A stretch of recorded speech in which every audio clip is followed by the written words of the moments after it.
At the beginning of the story, we see two buses traveling on the road. Both help carry many female students who are on their way to school. Among them is a girl named Mitsuko, who looks very cute. She is quietly writing something in her notebook. Her friends tease her and say, "You're always writing. What will you gain by making notes? Look around, everyone else is enjoying themselves. Why don't you enjoy too?" While saying this, one of her friends snatches her notebook, and Mitsuko's pen falls to the floor. As Mitsuko bends down to pick up the pen, something moves incredibly fast outside. In the very next moment, both buses are sliced in half, and all the girls inside are cut into two pieces. When Mitsuko stands up, she is shocked by what she sees. Because she bent down to pick up the pen, she survived. Terrified, she runs out of the bus. Soon, we realize that nothing physical attacked them. It was the wind itself, sharp enough to cut people apart. Now this invisible wind starts chasing Mitsuko. She runs as fast as she can, screaming. While running, she sees 4 other girls ahead and warns them to bend down, but it's too late. The wind slices them in half as well and disappears. However, Mitsuko manages to save one girl who was riding a bicycle.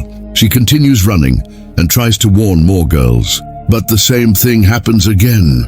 Even the girl she had just saved is killed by the invisible wind.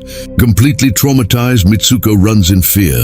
Later, she reaches a river and is horrified to see many dead bodies floating in the water, all victims of the same invisible wind. She changes into clothes taken from one of the dead bodies. After that, Mitsuko walks until she reaches a school. There, she sees many female students wearing uniforms different from hers, showing that she does not belong to this school. Suddenly, a girl approaches her and asks, "How are you?" Mitsuko is shocked to realize that this girl is her best friend. Confused, Mitsuko asks if she really is her best friend, and the girl confirms it. Mitsuko is deeply shaken and unable to understand what is happening. We learn that Mitsuko and her best friend share a very close bond. Just then, the wind starts blowing strongly again. Frightened, Mitsuko rushes inside the school building. Her best friend doesn't understand her fear and asks why she is shaking so badly. Mitsuko then explains everything, how the wind sliced her schoolmates in half and killed everyone. After hearing this, her friend takes Mitsuko to a window, puts her hand outside, and says, "Look, it's just wind, nothing else." This calms Mitsuko a little, and she starts thinking that maybe all of this is just a dream. Later, Mitsuko's best friend gathers 2 more friends, and the 4 of them decide to skip class. When a teacher spots them, they run away and reach a lake. There, Mitsuko's best friend talks about dreams and alternate worlds. One girl suggests that this might be a mirror world where events happen differently. To explain, she throws a stone into the lake and says that maybe this action didn't happen in the other world. Suddenly, a crocodile jumps out of the lake and eats one of the girls. Another girl then says, "See, what happens in one world doesn't happen in the other." Near the lake, they notice a bed lying strangely in the open. The remaining girls start playing with the pillows on the bed. From a distance, 2 girls are watching them. These 2 girls are married to each other, and one of them is dressed as a bride bunny. One of them says that they must do something impossible, because although their destiny is already written, it can still be changed. After this, the girls return to their school and go back to class for the next lecture. As Mitsuko sits down, she notices a pillow lying beside her. Now, as Mitsuko bends down to pick up the pillow, her teacher suddenly starts firing a gun inside the classroom. The moment Mitsuko looks up from the pillow, she sees that all the girls in the class have been shot and killed. Once again, Mitsuko survives just like she did earlier, only because she bent down at the right moment. Her teacher walks up to her and angrily says, "How dare you survive? You must die too so this class can be closed." At that moment, 2 other girls rush in and try to help Mitsuko escape. But another teacher arrives and kills both of them instantly. Now the remaining surviving girls start running outside along with Mitsuko.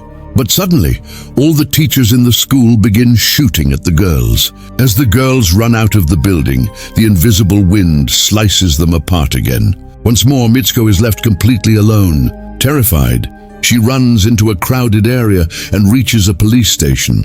where she tries to explain everything. After listening to her, a policewoman says, "But you are not wearing a school uniform." She then places a mirror in front of Mitsuko. When Mitsuko looks into it, she is shocked to see that her appearance has completely changed. People are no longer calling her Mitsuko, they are calling her by a different name. Here we learn that Mitsuko's identity has changed, and she is now someone else. The policewoman then tells her that she is about to get married and takes her to the wedding ceremony. People around her start congratulating her. When she reaches the church, she sees that her best friend is also there. Mitsuko desperately asks her what is happening to her. Her friend quietly says, "Stay calm. We are under someone's control right now. Just do what I tell you." She helps Mitsuko wear her wedding dress and asks her to move forward. As Mitsuko walks toward the altar, all the girls in the church begin mocking and laughing at her. Suddenly, her best friend snaps and starts killing everyone one by one. When Mitsuko finally reaches the groom's place, she sees a coffin instead of a groom. As the coffin opens, a giant pig comes out. Horrified, Mitsuko attacks it with a broken bottle. After that, Mitsuko and her best friend run out of the church. Two girls try to stop them at the gate, but her best friend kills them and they escape. However, Mitsuko suddenly runs in another direction, feeling that something is very wrong. She sees another mirror and realizes that her appearance has changed again. As she keeps running, some girls tell her, "You're a great runner. Why are you standing still? Keep running!" Mitsuko starts running faster and faster, feeling a strange surge of energy. While running, she sees her dead school friends, and soon her best friend also appears beside her. They then notice that the same pig and the women from the church are chasing them.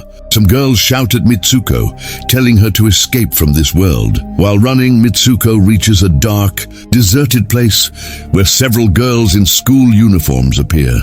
They tell her, "We are all dead, and now we will kill you too." Just then, her best friend arrives. He kills one of the girls and pulls Mitsuko away. Her best friend tells her to shout her name loudly. As Mitsuko does this, she suddenly returns to her real form. Her best friend then shows her hand and says, "Please pull out the wire inside my body so I can escape this world." Mitsuko hesitates, afraid that pulling the wire will kill her. But because she loves her best friend deeply, and after being forced to decide, she finally pulls the wire. Instantly, her best friend's body is split into two, and Mitsuko sees a gate appear. When she passes through the gate, she enters another world, where she sees posters and boys looking at them. A boy tells her, "You are in the future." Mitsuko collapses and loses consciousness. Later, when she wakes up, she moves forward and sees an old man playing a game. Inside the game, she recognizes herself as one of the characters. The old man tells her, "I created this game. I control all of you. You all died long ago, but I recreated you using DNA." Realizing that everything is just a game, Mitsuko believes she may still escape.